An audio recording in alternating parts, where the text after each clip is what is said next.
Bienvenue sur ce podcast.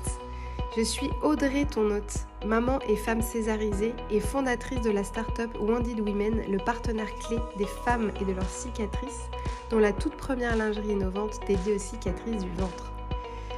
Dans ce podcast, nous parlerons donc de cicatrices, de femmes et de parcours inspirants et bien sûr de résilience. Je reçois aussi des experts et des professionnels de santé qui viennent nous partager leurs expériences et leurs conseils. Alors si tu as une cicatrice, qu'elle soit visible ou invisible, que le quotidien n'est pas évident tous les jours, que tu cherches des conseils, des réponses, alors tu es au bon endroit.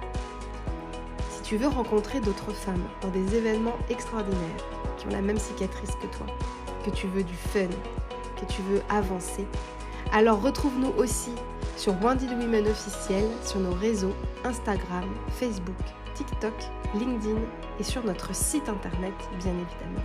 Tu pourras aussi retrouver la lingerie www.woundedwomen.fr. Bonne écoute. Hello! Aujourd'hui, premier épisode dédié à nos tips, une série de différents petits épisodes pour nous donner quelques conseils et mieux vivre au quotidien avec notre cicatrice.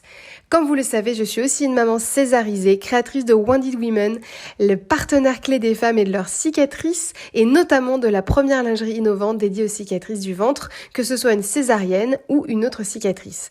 Aujourd'hui, le premier épisode de Tips porte sur le confort quotidien avec une césarienne, 5 astuces pour mieux vivre son quotidien avec sa cicatrice. C'est parti!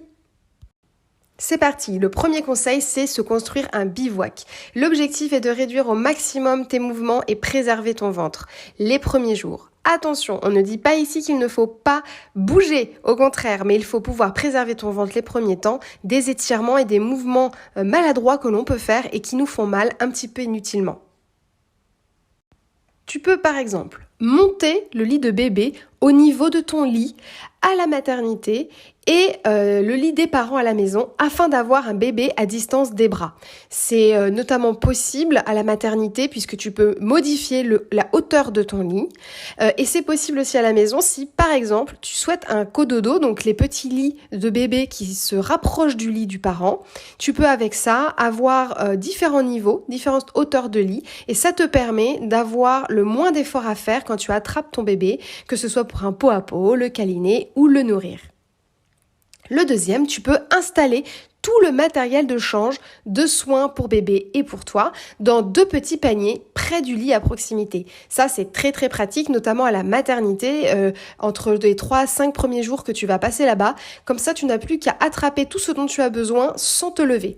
Bien sûr, il faut que tu bouges et bien sûr, on te proposera de te lever. Mais encore une fois, c'est éviter de faire en position semi-assise des efforts qui vont tirer sur tes abdominaux alors que tu viens juste d'avoir ta chirurgie. Et le troisième point, ce serait de prévoir des encas, des boissons à proximité pour ne manquer de rien.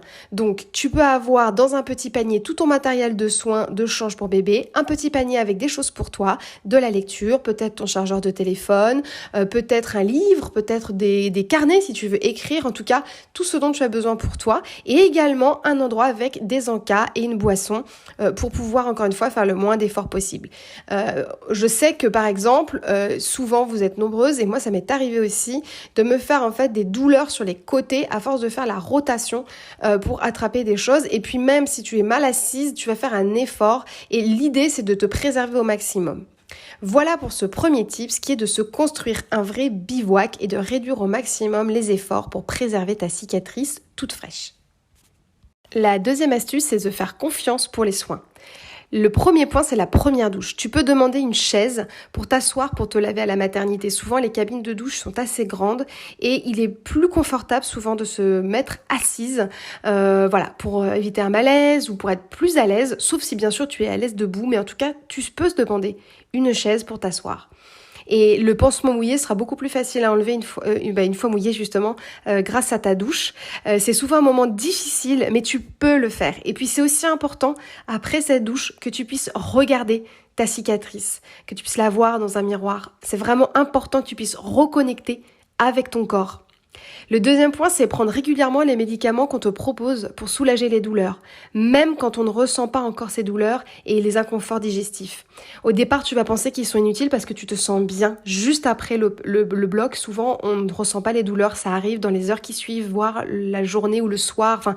Voilà, presque 24 heures après. Surtout, prends les médicaments quand on te les propose, parce qu'une fois que les douleurs vont être là, ça peut être vraiment très pénible. Le troisième point, c'est dès que la cicatrisation te le permet, masse, mobilise la peau autour de ta cicatrice, si ta cicatrice est encore trop sensible ou trop fraîche, et même si elle est insensibilisée, pour t'éviter les adhérences et demande de l'aide si c'est difficile pour toi. Tu peux le faire, tu peux te masser. Et si tu n'y arrives pas, alors tu peux demander à un kiné, une kiné par exemple, de te masser. Ce sont des séances que l'on peut demander à un médecin. On peut avoir une ordonnance pour se faire masser sa cicatrice, elles sont remboursées. En tout cas, les premières.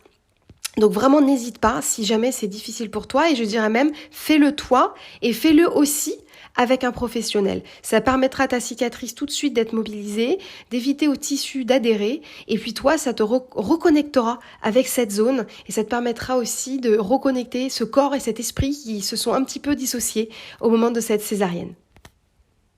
La troisième astuce, c'est demander de l'aide les premières semaines. Et j'ai même envie de dire autant que tu en as besoin, mais les premières semaines, c'est vraiment primordial. Tu peux, premier point, tenter au mieux de te reposer pendant le séjour de la maternité lorsque bébé dort et ou est avec le deuxième parent ou un proche qui vient t'aider ou le personnel de la maternité. J'ai envie de dire, tu as eu une chirurgie, tu as besoin 2 fois plus de repos qu'une maman en postpartum classique. Attention, il y a des accouchements voix basse qui sont très difficiles et des césariennes très bien vécues. Mais mine de rien, tu as quand même eu une chirurgie, tu es passé au bloc, même en termes de produits que tu as pu recevoir dans ton corps, tu as besoin de repos. Donc essaye au mieux de te reposer pendant le séjour de la maternité, surtout si jamais à la maison, tu auras moins cette possibilité de repos.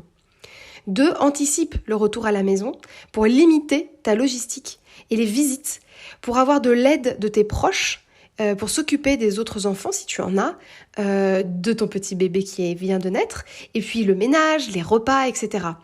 Anticiper le retour à la maison, ça veut dire vraiment planifier éventuellement les visites à l'avance. Même si d'ailleurs tu ne sais pas que tu vas avoir une césarienne, tu peux tout à fait aussi planifier ça pour ton postpartum, pour que les personnes qui viennent te voir viennent utilement, viennent pour te faire un ménage, viennent pour te faire des courses, viennent en t'apportant des repas, et puis viennent bien sûr pour t'aider pour toute logistique dont tu auras besoin, réparer quelque chose. Voilà, tu vas avoir des difficultés à te déplacer, donc il est important qu'en termes de logistique, tu puisses être aidé. Et puis il existe aussi des aides des services de l'administration, notamment ce qu'on appelle le technicien d'intervention sociale et familiale, le TISF, qui peut t'apporter de l'aide pour les tâches quotidiennes. Je te laisse aller voir sur les sites du gouvernement si tu peux être éligible à ces aides, mais elles existent. 4e astuce, s'entourer de positifs. Entoure-toi de personnes positives et bienveillantes, car tu es dans un moment de vulnérabilité extrême. Et je pense que si tu écoutes ce podcast, tu dois bien voir de quoi je parle. N'hésite pas à te protéger. N'hésite pas à dire non à des visites qui vont te coûter, te demander des efforts et qui vont vraiment te plonger dans des sentiments que tu n'as pas envie et des émotions que tu n'as pas envie de ressentir. 2, trouve des professionnels de santé qui te font du bien et dont tu as besoin dans ton projet avec ton bébé. Et ça, tu peux le faire en amont. D'ailleurs, c'est aussi valable en postpartum, mais là, tu as une chirurgie, donc tu vas avoir d'autant plus besoin d'accompagnement.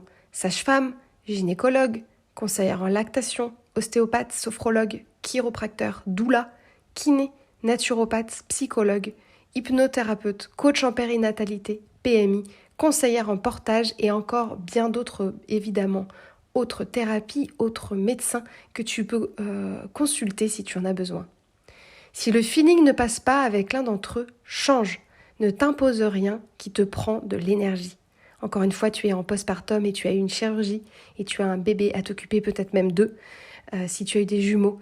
Donc voilà, entoure-toi de positifs, entoure-toi de personnes bienveillantes et positives, trouve des professionnels qui te font du bien et si cela ne passe pas avec eux, change. 5e et dernière astuce, bouger. La mobilité est clé pour cicatriser. Si tu le peux, marche dès que possible, mets-toi debout pour mobiliser les tissus et à éviter les adhérences. C'est vrai que c'est quelque chose qu'on a du mal à faire au départ, mais même quand on va te proposer de te mettre debout à la maternité, si tu le sens que tu peux le faire, fais-le. Et si jamais tu restes allongé, mobilise un peu ton corps, essaye de faire quelques mouvements, ne reste pas sans bouger, ton corps est fait pour ça, il est fait pour le mouvement et il a besoin de ça pour cicatriser. La respiration peut aussi beaucoup t'aider. Faire des mouvements de respiration peuvent aussi t'aider à mobiliser ton corps. S'habiller. Privilégie la lingerie et les vêtements dans lesquels tu es le plus confortable. Par exemple, si tu peux préparer cette césarienne, je te recommanderais de ne pas prendre de pantalon, par exemple, de prendre surtout tout ce qui va être des robes, des jupes, pour laisser ton ventre tranquille et ne pas avoir à faire l'effort de se plier, de se baisser pour mettre le pantalon, ce qui, quand tu as une césarienne, est très très compliqué. Évidemment, je vais te suggérer de regarder la lingerie Wounded Women, qui est une lingerie qui a été spécialement conçue pour les césariennes, qui te permettra de bouger sans douleur, de compresser légèrement ta cicatrice et ton ventre pour du confort et puis pour éviter les cicatrices kéloïdes, qui te permet aussi de te baigner quand tu en auras l'autorisation par tes médecins, puisque c'est aussi un maillot de bain. Et puis bien sûr, de te sentir jolie, confortable et qui t'accompagnera dans la durée chaque jour. Et tu verras, tu seras très élégante. En tout cas, voilà, privilégie des tenues dans lesquelles tu vas être bien. Et puis, le portage de bébé est possible dès que tu te sens prête. Et si tu sens que, voilà, au niveau de ta cicatrice, tu peux le faire, alors tu en parles avec ta sage-femme, avec ton médecin. Si d'un point de vue cicatrisation, c'est OK et que tu le sens, tu peux le faire. Privilégie un moyen qui n'appuie pas trop sur ta cicatrice. Tu vas pouvoir choisir entre un porte-bébé et puis différents types d'écharpes de portage. En tout cas, c'est possible et c'est vraiment en fonction de chaque femme. Donc n'hésite pas. Astuce bonus, on peut reprendre le sport après une césarienne. Et oui, c'est possible. Bien sûr, en fonction des recommandations et des feux verts que tu auras de tes médecins, mais il faut aussi t'écouter. Et il y a plein de choses possibles et on ne te parle pas de faire des burpees. Tu peux tout à fait reprendre doucement la natation, doucement un yoga, doucement une marche. Je te conseille de te rapprocher de professionnels du sport et d'aller voir par exemple le live qu'on a organisé avec Margot sur notre compte Instagram de Wounded Women. Tu pourras retrouver le live dans les stories à la une, tous les lives y sont. Et tu pourras retrouver celui avec Margot qu'on en a réalisé sur la reprise du sport après une césarienne. Elle a créé un programme spécifique et elle donne dans le live un tas de petits conseils et de tips pour pouvoir rebouger en douceur. Elle est elle-même donc coach sportive, mais elle-même césarisée, donc elle sait bien de quoi elle parle. Voilà, si jamais tu as des questions, n'hésite pas à nous les poser. N'hésite pas aussi, si cet épisode a été utile, à lui mettre une note, évidemment 5 étoiles, et un avis, c'est toujours très utile. Je te remercie et je te souhaite une belle journée. À bientôt! Et voilà, c'est la fin de cet épisode. J'espère qu'il vous a plu et merci de l'avoir écouté jusqu'ici. Si vous souhaitez témoigner vous-même ou suggérer le témoignage d'une femme résiliente que vous connaissez, contactez-moi sur Instagram Wounded Women officiel ou sur LinkedIn à mon profil Audrey Bouillet. Si vous aussi, vous pensez que ce sujet doit être porté haut et fort et connu de tous, alors mettez 5 étoiles et un commentaire sur votre plateforme d'écoute. Cela aidera le podcast à se faire connaître et donc aux femmes de trouver des réponses et à se sentir moins seules. N'oubliez pas que vous êtes forte et capable. Je vous dis à très bientôt pour un nouvel épisode et pour ne rien rater des astuces, conseils et témoignages à venir, abonnez-vous.